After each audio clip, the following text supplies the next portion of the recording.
Hey everyone, good morning to all. So आज का हमारा टॉपिक है एक्जिमा। इसे हम डर्मेटाइटिस बोलते हैं। ठीक है। सो एक्जिमा को हम डर्मेटाइटिस बोल रहे हैं। डर्मेटाइटिस मतलब स्किन की यहाँ पर इन्फ्लामेशन हो रही है। आपने स्किन की लेयर स्टडी की होगी, एपिडर्मिस, डर्मिस, हाइपोडर्मिस, जिसे हम सबक्यूटेनियस लेयर भी बोलते हैं। आपने स्किन की बेसिक कितनी लेयर स्टडी करी है? 3 लेयर्स, एपिडर्मिस, डर्मिस और hypodermis. Hypodermis inner most layer है, आउटर लेयर एपिडर्मिस है और मिडिल डर्मिस है। मतलब एपिडर्मिस के नीचे डर्मिस लेयर है और सबक्यूटेनियस टिश्यू की लेयर है हाइपोडर्मिस। तो यहाँ पर एक्जिमा हो रहा है, मतलब स्किन के अंदर इन्फ्लामेशन हो रही है। आइटस, आइटस का मीनिंग होता है इन्फ्लामेशन। तो यहाँ पर स्किन में इन्फ्लामेशन नज़र आएगी, जैसा कि आप सब इमेज में देख पा रहे हैं किस तरीके से डर्मेटाइटिस दिखाई देता है स्किन के ऊपर। ठीक है, तो इमेज से ज़्यादा आपको क्लियर होगा। तो superficial inflammatory process involving primarily the epidermis, there are many types. देखो, एक इन्फ्लामेशन का प्रोसेस है। इन्फ्लामेशन हो रही है स्किन के ऊपर इन्फ्लामेशन हो रही है, जो कि सबसे पहले कहाँ हो रही है? प्राइमरीली एपिडर्मिस के ऊपर हो रही है। सबसे पहले कहाँ हो रही है? एपिडर्मिस, स्किन के ऊपर हो रही है। So there are many types. और भी इसकी टाइप्स हैं, जैसे कि एटोपिक डर्मेटाइटिस। अब एटोपिक डर्मेटाइटिस का क्या मतलब है? मीन्स अगर स्किन बैरियर डैमेज हो जाए तो क्या हो जाता है? एटोपिक डर्मेटाइटिस हो जाता है। कॉन्टैक्ट डर्मेटाइटिस का मतलब है किसी भी ऐसे पॉइजनस सब्सटेंस के आप कांटेक्ट में आए हो जिसकी वजह से आपको एलर्जी हुई और डर्मेटाइटिस की कंडीशन अराइज हो गई। ठीक है, उसे हम बोलेंगे कॉन्टैक्ट डर्मेटाइटिस। किसी भी सब्सटेंस की कांटेक्ट में आना जिससे आपको एलर्जी है, वो पॉइजनस हो सकता है, नॉन पॉइजनस भी हो सकता है। फॉर एग्जाम्पल, बहुत से लोगों को प्लांट से भी एलर्जी होती है। जैसे एक प्लांट है, प्लांट जिसके अंदर पॉइजन होता है, इसे हम पॉइजन आई भी बोलते हैं। पॉइजन आई वी वाई, ठीक है। या फिर poison oak, poison oak, OAK, इसे हम बोलेंगे कॉन्टैक्ट डर्मेटाइटिस। नेक्स्ट है स्टेसिस। अब जैसे इसका नेम साउंड कर रहा है स्टेसिस, यहाँ पर ब्लड का स्टेसिस हो रहा है। स्टेसिस किसका हो रहा है? ब्लड का। यहाँ पर ब्लड का स्टेसिस हो रहा है। अब स्किन के यहाँ पर डिस्कलरेशन शो होने वाली है, similar to the varicose veins. जैसे वेरिकोज वेन्स में क्या होता है?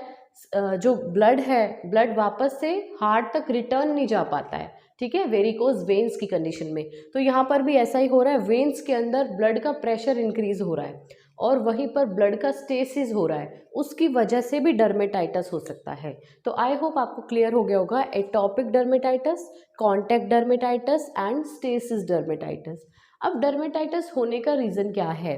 देखिए, कुछ तो यही रीजंस हैं, जैसे मैंने आपको टाइप्स में बताया कि अगर स्किन का बैरियर डैमेज हो जाए तो एटोपिक डर्मेटाइटिस हो जाएगा। किसी भी हम पॉइजनस सब्सटेंस के या नॉन पॉइजनस सब्सटेंस के कांटेक्ट में आए हैं तो कॉन्टैक्ट डर्मेटाइटिस हो जाएगा। और ब्लड का स्टेसिस अगर हो रहा है, मतलब वीनस रिटर्न अच्छे से नहीं हो पा रहा है, अगर ब्लड वापस हार्ट तक वापस नहीं जा पा रहा है, तो वेन्स के अंदर ब्लड का प्रेशर इंक्रीज हो रहा है, ब्लड का वहाँ पर स्टेसिस हो रहा है।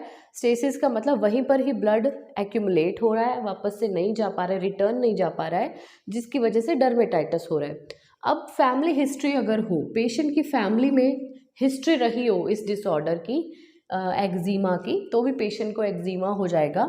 कोई भी एलर्जीज है, जैसे अभी मैंने आपको बताया, जैसे पॉइजन आइवे है, पॉइजन ओक है, ये प्लांट्स हैं।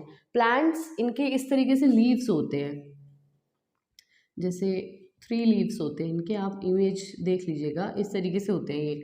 तो इन प्लांट से भी एलर्जी होती है बहुत से पर्सन्स को, तो जिसकी वजह से क्या हो सकता है? एक्जिमा हो सकता है। नेक्स्ट है अस्थमा और एलर्जिक राइनाइटिस। अब अस्थमा और एलर्जिक राइनाइटिस की वजह से डर्मेटाइटिस कैसे हो सकता है?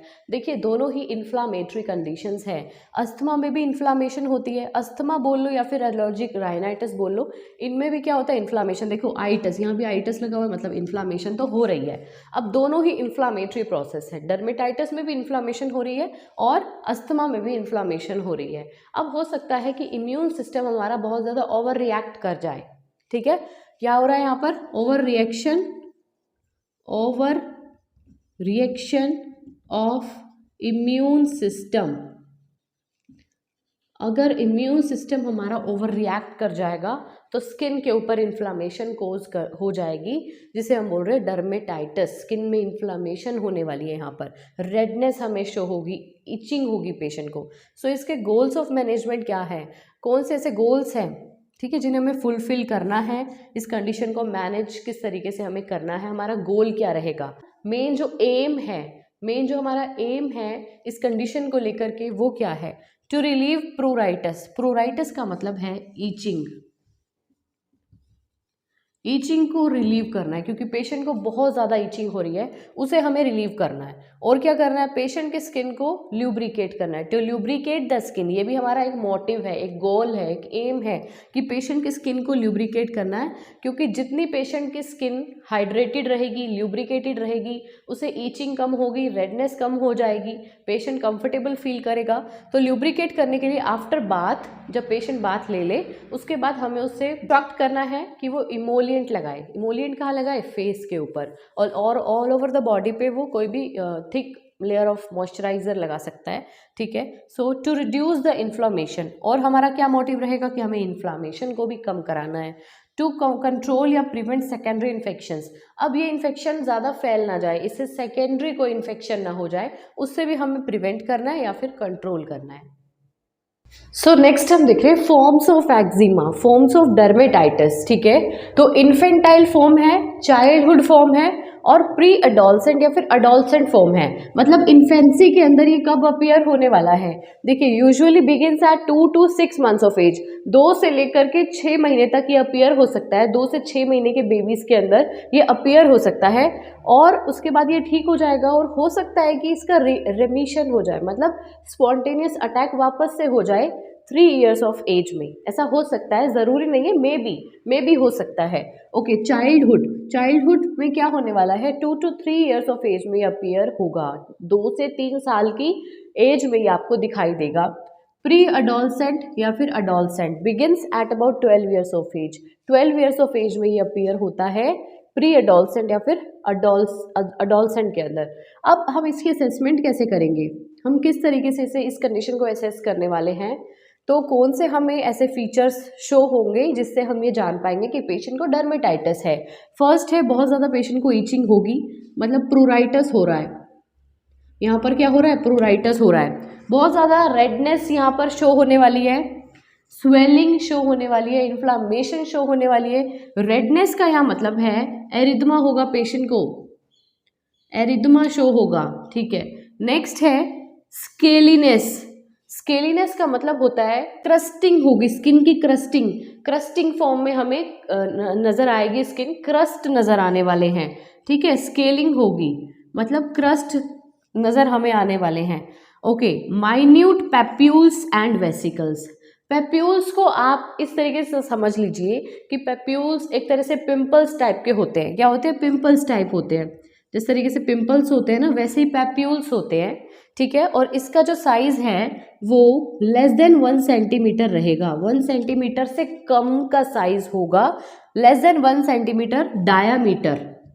इसका जो डायमीटर है ना, डायमीटर वो 1 सेंटीमीटर से कम रहने वाला है पैप्यूल्स का, और वेसिकल्स हो जाएंगे। अब है तो ये पैप्यूल्स की ही फॉर्म, बट वेसिकल्स में फ्लूइड भरा होता है, फ्लूइड फिल्ड होते हैं। वेसिकल्स कैसे होते हैं, फ्लूइड फिल्ड होते हैं, फ्लूइड फिल्ड। तो इनमें क्या डिफरेंस है, पैप्यूल्स में फ्लूइड नहीं होता, वेसिकल्स में फ्लूइड होता है, ठीक है। तो आप इस तरीके से लर्न कर सकते हैं, देखो वेसिकल्स मतलब वेसल्स, जैसे वेसल्स में क्या होता है, ब्लड होता है, इस तरीके से वेसिकल्स में फ्लूइड होता है, तो इस तरीके से लर्न कर सकते हो। नेक्स्ट है लेजन्स कैन अकर। अब इन्हें हम क्या बोल रहे हैं, पैप्यूल्स और वेसिकल्स को हम लेजन्स भी बोल सकते हैं। सो लेजन्स कैन अकर ऑन, कहाँ कहाँ पर हो सकते हैं, ये बॉडी के कौन से एरियाज में हो सकते हैं, देखो स्कैल्प पे हो सकते हैं, फेस पे हो सकते हैं, लोअर नेक पे हो सकते हैं, क्रीजेज ऑफ एल्बोज की जो क्रीजेज है मतलब यहाँ पर, इन क्रीजेज पर हो सकते हैं, रिस्ट पर हो सकते हैं, एंकल्स पर हो सकते हैं, और कुछ केसेस में ये एक्जिला, ये ग्लूटियल या फिर ग्रोइन एरिया में आपको नजर आने वाले हैं, ठीक है। सो कोई भी क्वेरी हो तो मुझे कमेंट डाउन जरूर कर दीजिएगा। हाँ, और फार्माकोलॉजी हमारा जो सब्जेक्ट है वो कंटिन्यू रहने वाला है, जितने भी सब्जेक्ट्स हैं सबकी वीडियोस अपलोड होनी चाहिए। सो दैट्स वाई मैंने एक्जिमा के ऊपर आज वीडियो बनाई है। सो देखिए एक्सिल और ग्रोइन में भी क्या हो सकता है, लेजन्स दिखाई दे सकते हैं कुछ केसेस में। तो देखिए हमने एक्जिमा या डर्मेटाइटिस आप बोल सकते हो, इसकी हमने डिस्क्रिप्शन स्टडी कर ली, जितनी भी फॉर्म्स होती है वो स्टडी की, असेसमेंट किस तरीके से की जाएगी मतलब डायग्नोसिस हमने स्टडी कर लिया है, और इसका कॉज क्या हो सकता है वो भी हमने स्टडी कर लिया है। अब हम देख रहे हैं इसके इंटरवेंशंस, ठीक है। तो इंटरवेंशंस में देखिए सबसे पहले हमें ओटमील बाथ देनी है, क्योंकि यहाँ पर बाथ और मेडिकेशंस एंड स्किन को मॉइस्चराइज करना, स्किन को हाइड्रेट रखना सबसे ज़्यादा इंपॉर्टेंट है, ठीक है। सो ओटमील बाथ हमें देनी है। अब ओटमील बाथ किस तरीके से दी जाती है, यहाँ पर आपको इमेज शो हो जाएगी, आप लोग देख लीजिएगा। सो ओटमील बाथ हम क्यों प्रोवाइड करा रहे हैं, क्योंकि ओट्स जो होती है ओट्स, ठीक है, ओट्स के अंदर एक इमोलिएंट की कैरेक्टरिस्टिक्स होती है, मतलब ये स्किन को हाइड्रेट रखने में, स्किन को मॉइस्चराइज रखने में हेल्प करेगी। दैट्स वाई हमें ओटमील बाथ यहाँ पर प्रोवाइड करानी है। टॉपिकल मेडिकेशंस की अगर हम बात करें, और देखिए एक और चीज़ है कि ओटमील बाथ हमें 5 to 10 मिनट्स तक पेशेंट को देनी है। 5 to 10 मिनट्स तक पेशेंट को इंस्ट्रक्ट करना है। पेरेंट्स को कर सकते हो, क्योंकि पेशेंट जो है वो तो इन्फेंट भी हो सकता है, तो पेरेंट्स को हमें इंस्ट्रक्ट करना है कि 5 to 10 मिनट्स तक ओटमील बाथ वो अपने चाइल्ड को प्रोवाइड करें। ओके, टॉपिकल मेडिकेशंस अगर डॉक्टर ने प्रिस्क्राइब की है कुछ टॉपिकल मेडिकेशंस, तो वो बात के 3 मिनट्स के बाद अप्लाई करनी है, ठीक है। आफ्टर 3 मिनट्स ऑफ बाथ के 3 मिनट के बाद हमें टॉपिकल मेडिकेशंस को अप्लाई कर देना है। सो एंटीबायोटिक्स यहाँ पर हमें प्रोवाइड कराना है। एंटीबायोटिक्स क्यों देंगे, अगर सेकेंडरी इन्फेक्शन यहाँ हो जाता है तो एंटीबायोटिक्स प्रोवाइड किए जाएंगे। If secondary infection occur then provide antibiotics. If secondary infection अगर सेकेंडरी इन्फेक्शन हो जाता है तब हमें एंटीबायोटिक्स भी देने हैं। प्रॉपर हैंड वॉशिंग का यहाँ पर बहुत ज़्यादा ध्यान रखना है, क्योंकि हो सकता है कि पेरेंट्स के हैंड में कुछ ऐसा सब्सटेंस हो, हैंड्स पे लगाओ जिससे चाइल्ड को एलर्जी हो, ठीक है, जिससे कि जैसे अभी हमने पढ़ा भी था कि एलर्जीज की वजह से भी क्या हो सकता है, डर्मेटाइटिस हो सकता है। तो प्रॉपर हैंड वॉशिंग यहाँ पर मस्ट है।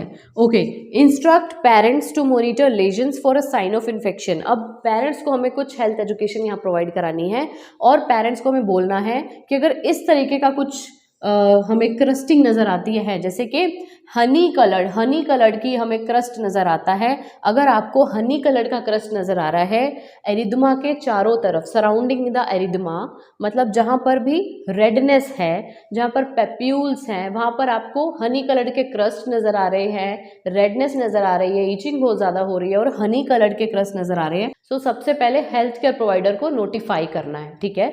सो अब यहाँ क्या हो रहा है, हनी कलर्ड क्रस्ट स्केबीज में दिखाई देती है, स्केबीज, और स्केबीज एक कंटेजियस डिजीज है। कंटेजियस का मतलब एक से दूसरे में ट्रांसफर हो सकती है। तो scabies is a contagious disease. तो फर्दर डर्मेटाइटिस स्केबीज में ना चेंज हो जाए, पेशेंट को हमें इस तरीके से पेरेंट्स को हेल्थ एजुकेशन प्रोवाइड करानी है कि हनी कलर्ड क्रस्ट जब भी आपको नजर आता है, अगर नजर आता है तो जल्दी से हेल्थ केयर प्रोवाइडर को नोटिफाई कर दे। एंटीहिस्टामिन्स एंड टॉपिकल कॉर्टिकोस्टेरॉइड्स को भी हम डॉक्टर यहाँ पर प्रिस्क्राइब कर सकते हैं। जैसे एंटीहिस्टामिन्स, अगर पेशेंट को एलर्जी की वजह से अगर डर्मेटाइटिस हुआ है तो एंटीहिस्टामिन्स देने होंगे, टॉपिकल कॉर्टिकोस्टेरॉइड्स देने होंगे। अब टॉपिकल कॉर्टिकोस्टेरॉइड्स को किस तरीके से अप्लाई किया जाता है, तो इन्हें देखिए, सबसे पहले एक थिन लेयर, स्किन के ऊपर थिन लेयर, एक पतली सी लेयर लगाएंगे, उसके बाद उसे स्किन में एब्जॉर्ब होने के लिए रब करेंगे, इस तरीके से रब करेंगे कॉर्टिकोस्टेरॉइड्स को, ताकि वो स्किन के अंदर अच्छे से एब्जॉर्ब हो जाए। ओके, सो आई होप आपको एक्जिमा, जिसे हम डर्मेटाइटिस बोल रहे हैं, इसका टॉपिक बहुत अच्छे से क्लियर हो गया होगा। वीडियो अच्छी लगे तो वीडियो को लाइक कर देना, चैनल को सब्सक्राइब कर देना, बेल आइकन को प्रेस कर देना न्यू नोटिफिकेशंस के लिए। Thanks for watching.